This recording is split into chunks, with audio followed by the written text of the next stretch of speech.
Salam Pagui, salut à tous, j'espère que vous allez bien. Je voulais juste partager avec vous une petite réflexion, juste 3 minutes.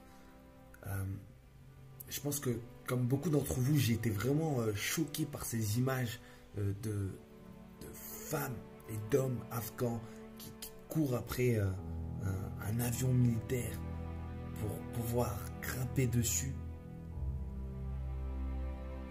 Je me dis, mais si ces gens-là, ils en arrivent à ça, c'est que la situation, elle est grave. Moi, je sais pas ce qui se passe, tu vois. Je suis pas parti en Afghanistan, je me prononce pas.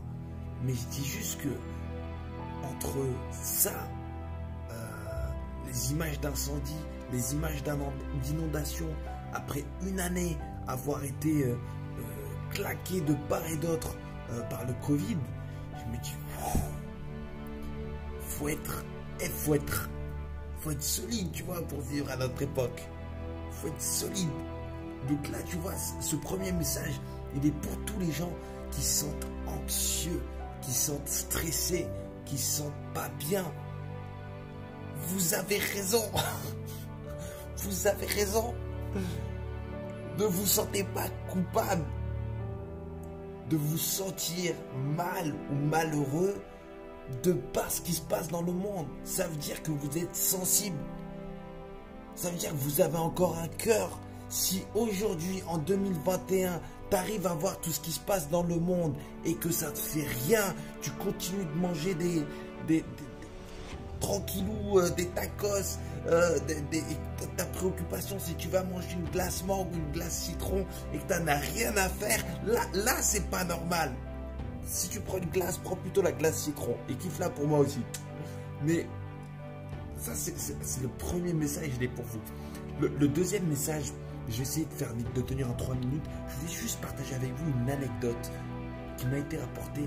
C'est une sagesse précisément qui m'a été rapportée par un moine bouddhiste, par un maître zen plus spécifiquement. Et il me disait, tu sais Najib, notre monde, l'environnement dans lequel on vit, il y a une projection de notre propre conscience. Perso, je suis de confession musulmane, mais je trouve cette vision du monde magnifique. Le monde dans lequel on vit est une projection de notre esprit. Si, quand tu regardes l'océan, tu es fasciné par sa profondeur, par son calme ou par ses tempêtes, par son agitation, peut-être que si tu es fasciné par tout ça, c'est que quelque part à l'intérieur dans ton cœur, ça vient faire écho à quelque chose que tu as également. Ces tempêtes, ce calme profond, cette réflexion profonde. Ou au contraire, tu vois, tu es quelqu'un d'agité en surface tout simplement et tu as le droit de l'être. Sois ce que tu veux. Ça, c'est la deuxième chose que je voulais partager avec vous. L'idée étant que le monde, tu vois, il a beau se retourner. Le monde, il a beau se retourner. Fais en sorte de te reconnecter à ta nature profonde. Celle. Alors, il m'avait donné, en plus de l'exemple de l'océan, il m'avait donné l'exemple d'un arbre. Sois comme un arbre. L'arbre, malgré les tempêtes, malgré le temps, malgré les oiseaux qui lui dessus, malgré tout ce que les chiens qui lui font pipi dessus, l'arbre, il continue d'offrir le meilleur de lui.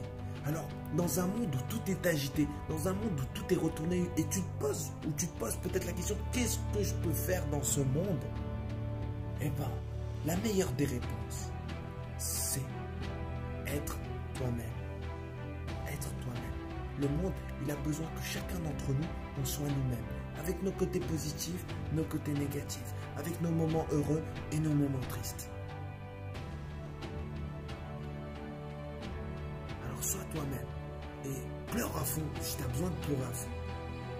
Panique à mort si tu as besoin de paniquer à mort. Ne désespère pas. Parce que c'est comme l'histoire de l'alternance du jour et de la nuit. Là, on est en train de traverser une nuit dans l'humanité. Mais le jour, il va arriver. C'est inévitable. Tu ne peux pas avoir de nuit sans jour, tu ne peux pas avoir de jour sans nuit. Donc en attendant, le jour